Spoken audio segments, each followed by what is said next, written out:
Hi there, this is Heather. You might know me as Hetty.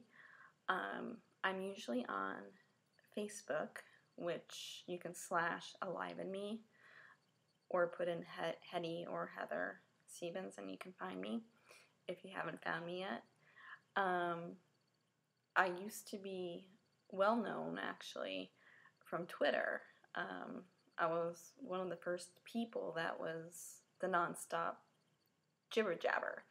And lately, I've been trying to get back on, but for almost 3 years now, I've been really distant.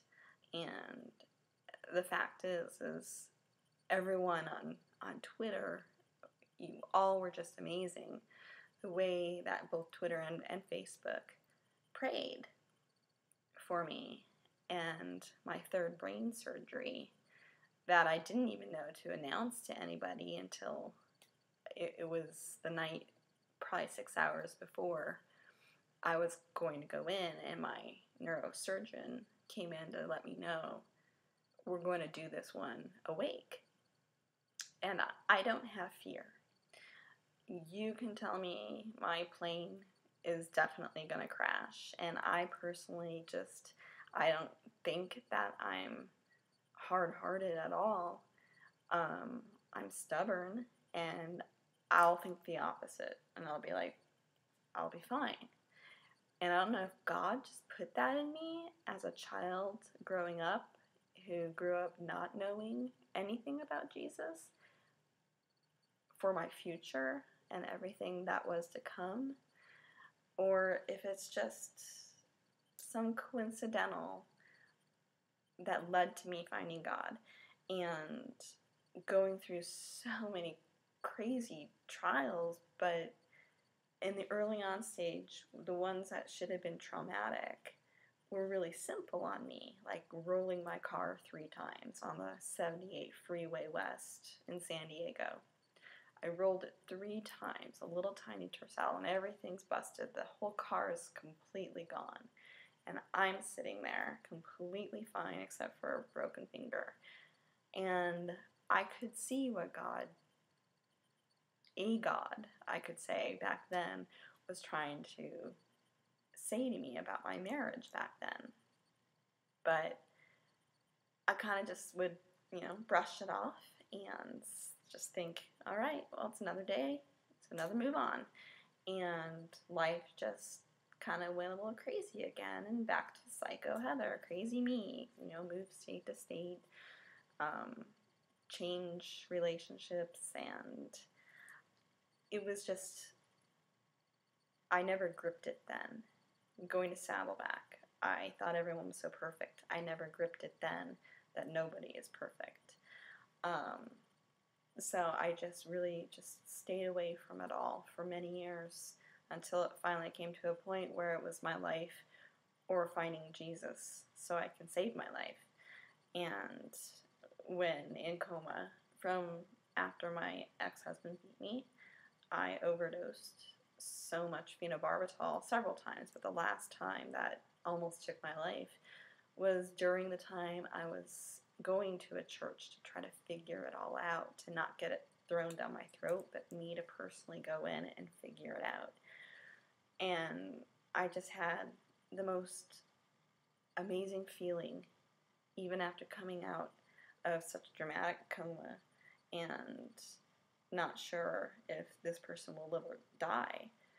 And my doctors were amazing through all that.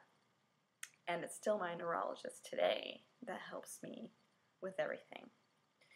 And that's where I have to hop to, is our world seems to have just really clenched up on a lot of different medications, and they make you crawl on hands and knees to ever kind of subside some pain. And if they don't do that, then they have to have another doctor's okay, or another here's okay, or written, it's just they need all of these backups to make sure that, like me, I'm just looking for wellness. For one time after 13 years of just chaoticness, I'm looking for just 1 year to even feel good. Maybe even 1 month.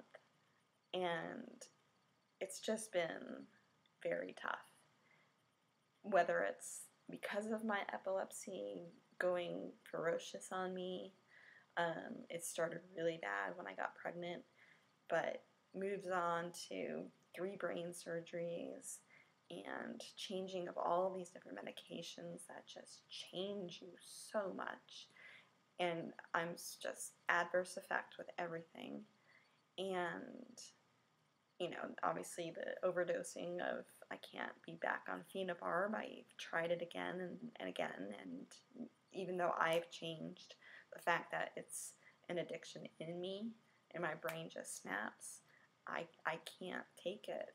And if I could, I would have been 1 brain surgery and no more. I mean, it was the perfect substance for what I had, and they took out, but they had to keep taking out more.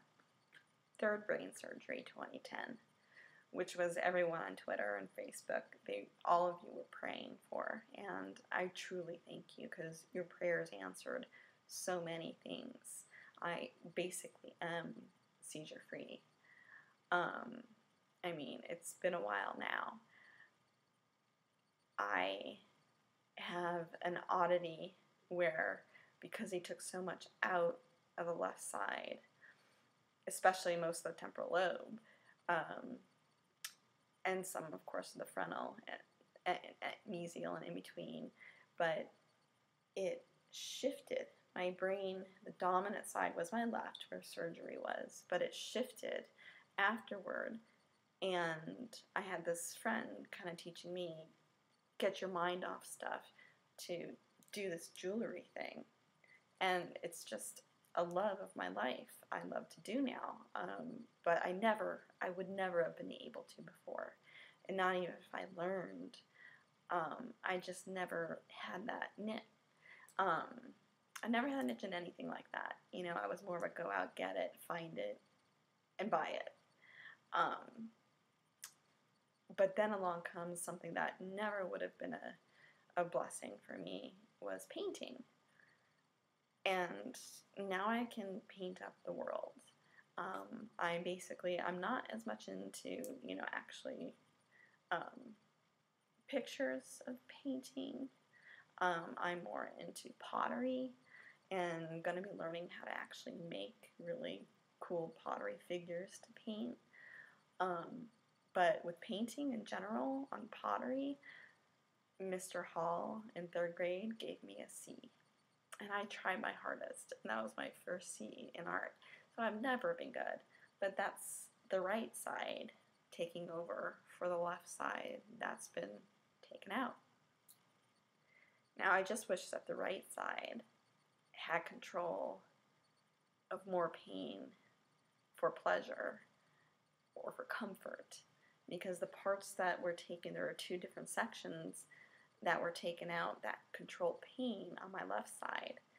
And ever since I had that done, and about 4 weeks after, when I got up and started to function, my brain just like misfiring, flipping out, and it's saying, what are you doing? You're in pain. And all of a sudden, from my feet up, it just turned into complete, utter pain. And now I'm down to, it's only my legs and my arms, which is basically everything that's needing, that you really need. But I always thought, medicate it for a while and it will taper. It never did. And if anything, actually, it's just gotten worse each year from 2010 till now. I had about a 1.5 month break, which wasn't a break. It was medication I was taking actually was helping. But usually the medication when I was in Philadelphia on strong stuff, I have to say it helped somewhere, because when I would come off of it, it would be twice as bad.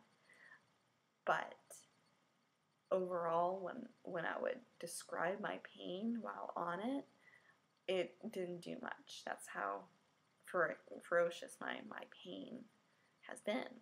Get back to Phoenix.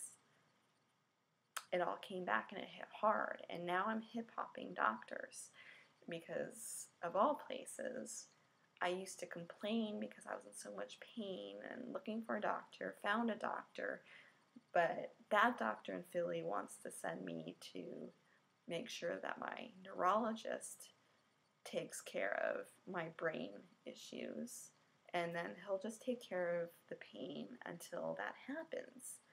Well, it wasn't happening. We were all discussing which way to go. He brought something up that I have another doctor who brought it up out here that may help my pain if nothing else is going to, and that's a corpus callosotomy. I don't remember the actual, but anyway, it's how they split your brain, the two halves. They split them actually in two through cutting that fiber that connects, and they usually leave a little portion connected, but not much, and sometimes he says they even go back in and just cut the rest. So it's not actually the brain necessarily surgically, but it's what ropes it together. So you have some fallouts from it, but overall, if that stops pain from it zigzagging, telling one side to another that, have her be hovered over in pain, I would do it.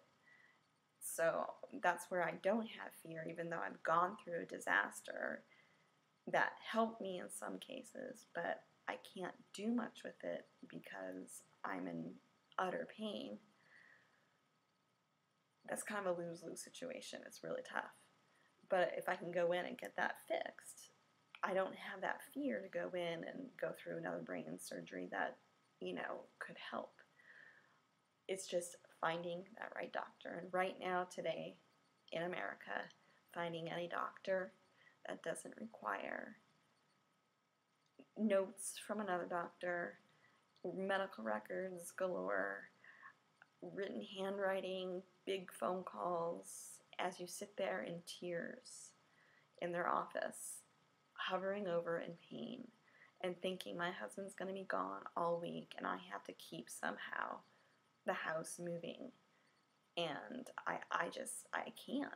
I'm pretty much just an object in the house right now because I just don't have that ability. Once I move, a couple of my friends know, up in Minnesota, if I do one thing here, we go to lunch, we come home. Another day, next day, we go to one place to shop. We shop a little, we come home. And a third day, we do another lunch, and we come home. And those things drain me, and I fell into complete, utter pain that always feels like it's not fixable. But then you have to lay it out, and that's what I'm still doing. I'm basically trying to get through that still, and still take care of my child by myself at the same time, and it's just been so hard. So I thought I would just recap you as to why I'm not so active, and we're still pressing my pain doctor to do something for me.